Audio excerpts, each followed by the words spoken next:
Thanks for joining us from the Ohio AgNet Voice with the News You Trust studio, sponsored by Grain Equipment Company, where innovation meets execution. I'm Dave Russell. Well, Dale has an update from the Ohio corn and wheat growers. Dale? Joining me is Luke Crumley. We're at Ohio Corn and Wheat. He's the Director of Public Policy and Sustainability. Luke, talk about 2025 potential public policy. What's on your mind? We may have had a slight break for the holidays here, like so many others, but at the end of 2024, we were already working on policy priorities for 2025. Our association board started laying out what those policy priorities would be all the way back in August of 2024. And while we worked through all of the craziness of the end-of-year continuing resolution debate, we were making sure that we and our national partners at National Corn Growers Association, the National Association of Wheat Growers, were prepared for the next fight. Because here in 2025, while we continue to fight for things like biofuels policy and opening up those biofuels markets, we have a looming tax fight. We have concerns in the area of trade and tariffs and what policy decisions could be made there. We are operating under an extension of the Farm Bill again, so working with our congressional champions to get the Ag Committee rolling in the House side and Senate side towards passing a 5-year Farm Bill.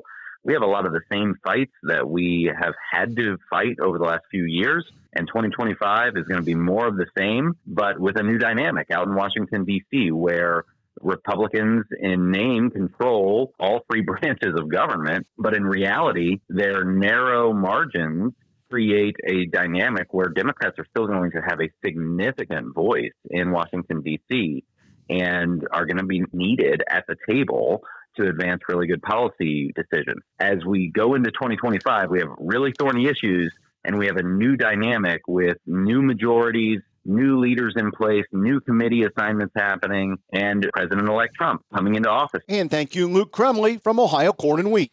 Researchers are still projecting negative returns for grain producers even after assistance from Washington, highlighting the extent of the downturn in the agricultural industry. U.S. farmers and ranchers have access to $10 billion in economic aid as part of the Farm Bill extension passed at the end of 2024 to offset broad income declines. However, a new study from the University of Illinois says that the one-time payments likely won't be enough to reverse deep profit losses for grain producers.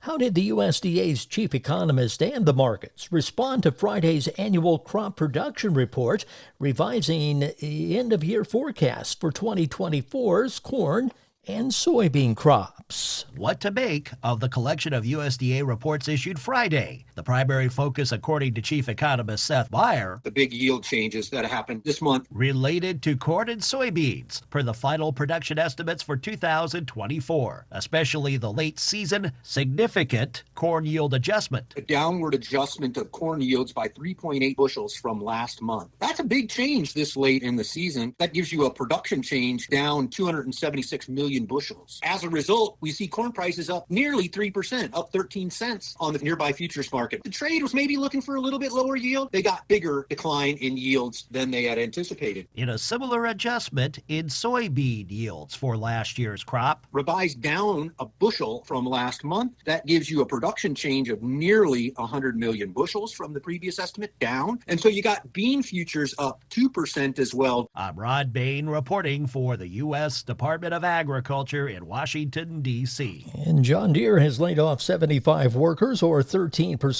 of the plant's workforce, at a production facility in Ottumwa, Iowa, after struggling with tractor and equipment sales in recent months. The markets are next.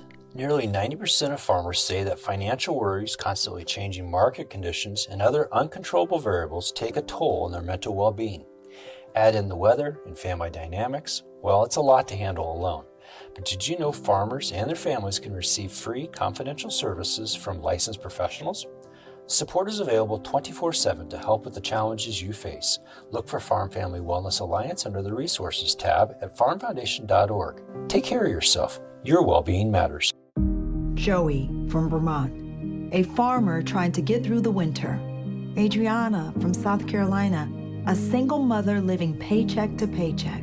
Liam from Ohio, an injured father struggling to provide for his family. Hi, I'm Shanola Hampton, and I support the Feeding America network of food banks because they help provide over 6 billion meals to people in need each year. Learn more at feedingamerica.org. The market's brought to you by Seed Consultants. Simply better performance online at seedconsultants.com. At the Board of Trade, March corn 476.5 up 6. December corn 457.25 up 7. March soybeans $10.53 up 27.75. November beans $10.51 up 20 cents. July wheat $567.5 up 13 cents. At the Mercantile Exchange, February cattle $197.40 down $1.37. February hogs $83.17 up 62 cents. March feeder cattle $267.90 down $1.50. This is the Ohio AgNet.